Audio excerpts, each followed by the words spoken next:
Bapak, Ibu, Saudara yang dikasihi Tuhan, selamat pagi, selamat menapaki tahun 2021.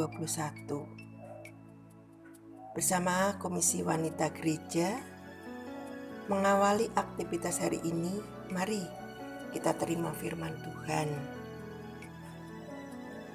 Dari Kolose pasal 3 ayat 22 sampai 24. Sebelumnya, mari kita berdoa. Puji syukur kami naikkan kehadirat-Mu Bapa.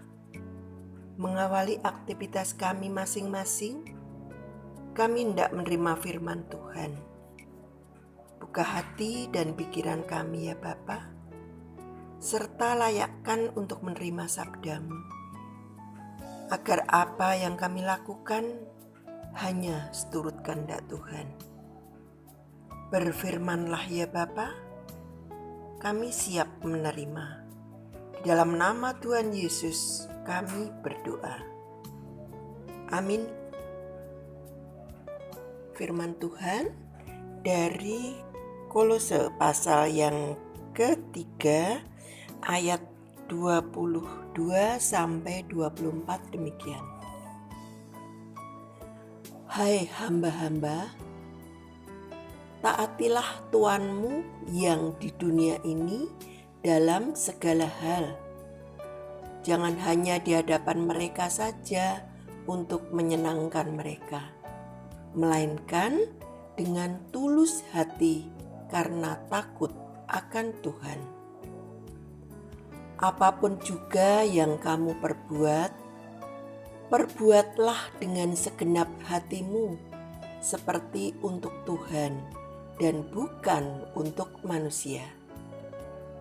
Kamu tahu bahwa dari Tuhanlah kamu akan menerima bagian yang ditentukan bagimu sebagai upah. Kristus adalah Tuhan dan kamu hambanya. Demikianlah firman Tuhan. Bapak, Ibu, dan Saudara, sedangkan renungan pada saat ini dengan judul ketaatan. Bapak, Ibu, Saudara yang dikasihi Tuhan, ada ilustrasi demikian. Di sebuah desa terpencil ada keluarga terdiri ayah, ibu, dan seorang anak laki-laki. Untuk mencukupi kebutuhan keluarganya, si ayah, sebut saja Pak Mitro, merantau ke kota untuk bekerja. Ia bekerja di salah satu keluarga membantu sesuai kemampuannya. Karena kesederhanaan, ketekunan, dan ketulusan di dalam bekerja, maka Pak Mitro dianggap sebagai bagian dari keluarga tersebut.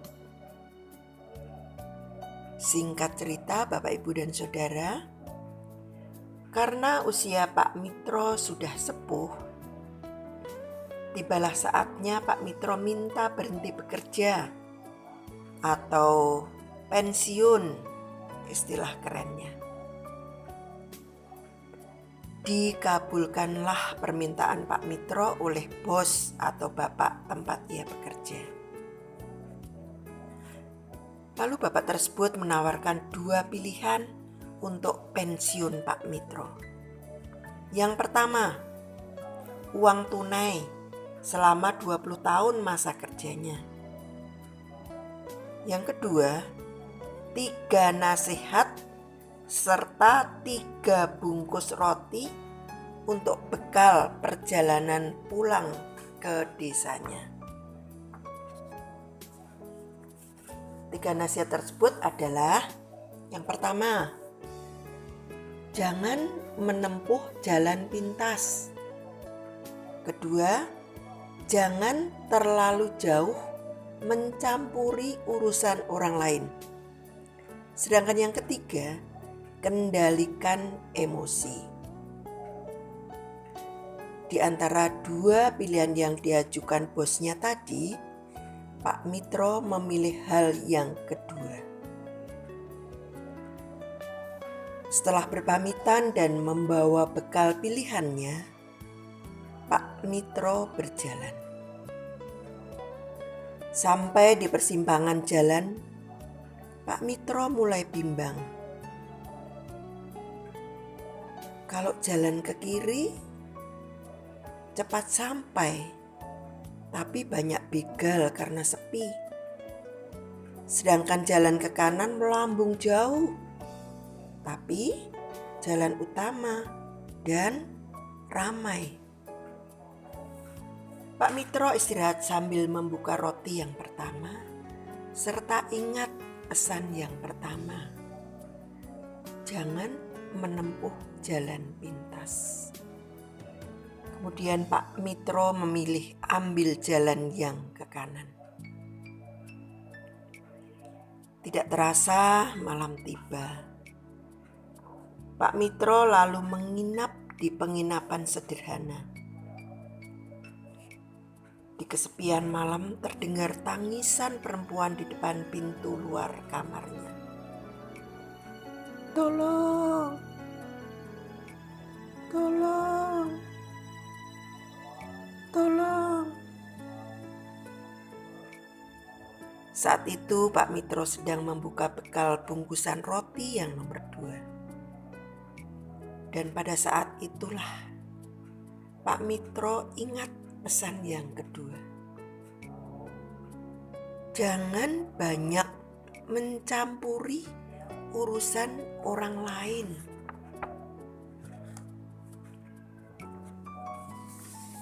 Setelah makan bekal rotinya, Pak Mitro tidur. Keesokan harinya pemilik penginapan menghampiri Pak Mitro. Untung Bapak tadi malam tidak keluar. Pak Mitro menjawab, kenapa Pak? Karena ada perampok. Oh, ternyata suara tangis perempuan tersebut adalah suatu jebakan.